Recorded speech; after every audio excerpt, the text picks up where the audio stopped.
อดที่หนึ่งเริ่มขึ้นแล้วเริ่มขึ้นแล้วยอดที่หนึ่งเพื่อเอาขึ้นเท่าไรยอดก็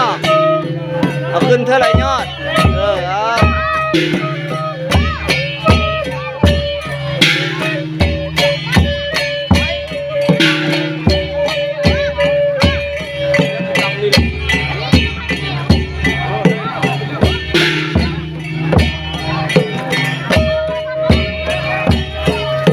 ค่อยๆไม่บอกเขามันเกาะนะฮะนะบอกเขาแม่มันเกาะฮะนะ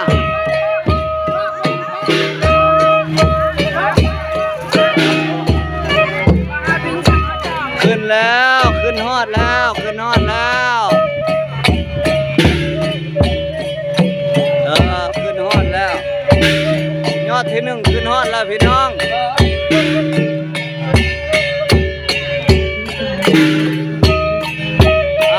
ดนตรีขึ้นเมืองเอากระเซ็นลงไปยอดโซฟาเนาะเอาขึ้นสิกลางว่าน้องปิงเมืองยมราชแขวงขมวนพี่น้อง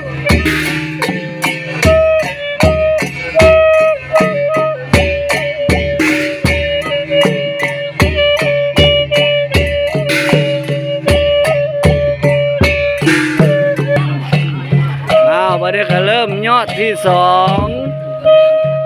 ยอดที่สองยอดที่สอง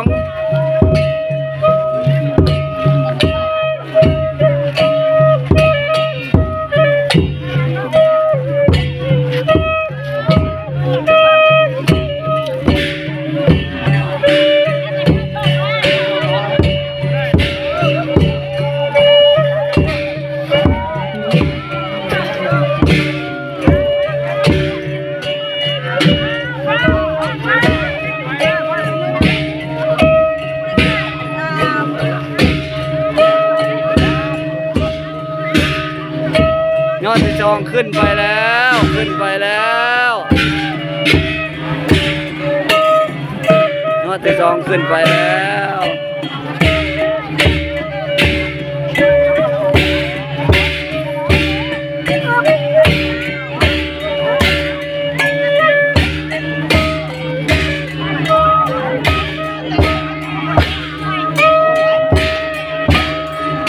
ยอดที่สองขึ้นไปแล้วรวมมี9 ยอดเนาะอยู่ที่วัดกลางบ้านหนองพิงเมืองยมราชแขวงขมวนพี่น้อง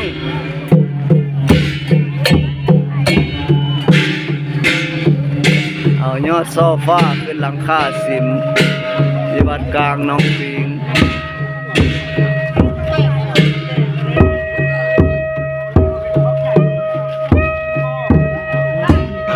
ยอดที่สองขึ้นไปฮอดเป็นที่เรียบร้อยพี่น้อง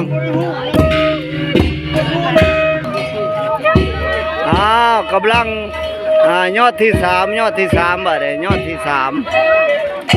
กำลังผูกยอดที่สามพี่น้อง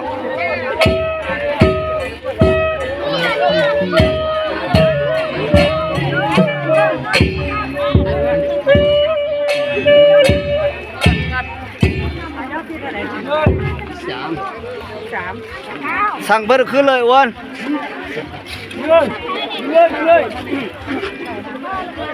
ไปเลย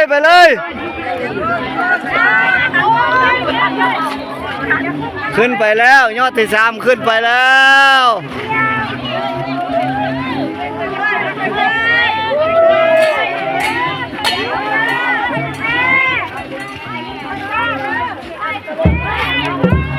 ยอดที่สามขึ้นไปแล้ว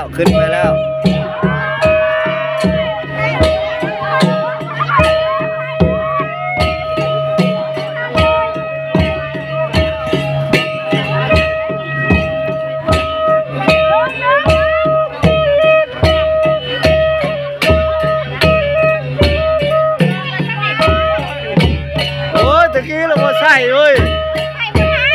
บ่เห็นหุ้งน้ำมันพ่นอยากตกดีบ่เนาะ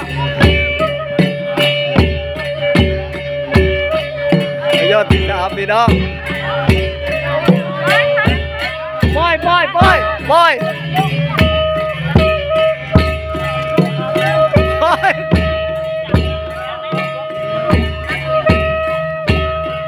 ยอดที่สามขึ้นไปแล้ว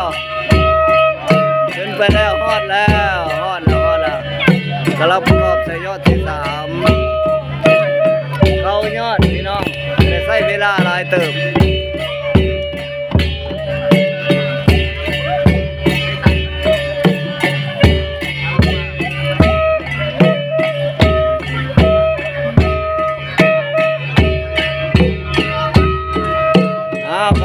ว่ายมาทั้งดนตรีแบบนี้ดนตรีพื้นบ้าน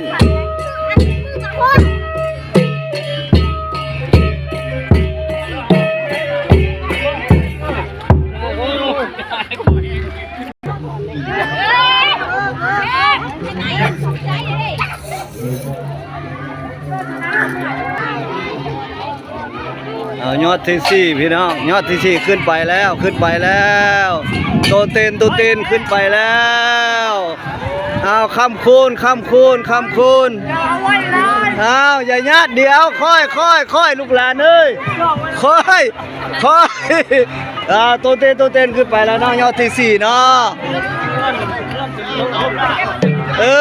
มันยอดมันโอ้ยใหญ่มากเลย หักล่าเพราะมันเป็นป้องอยู่ยอดที่สี่ยาผ่านมาแล้วเด็กน้อยเห็นอะไรมาเนี่ยขึ้นไปแล้วฮอดแล้วยอดที่สี่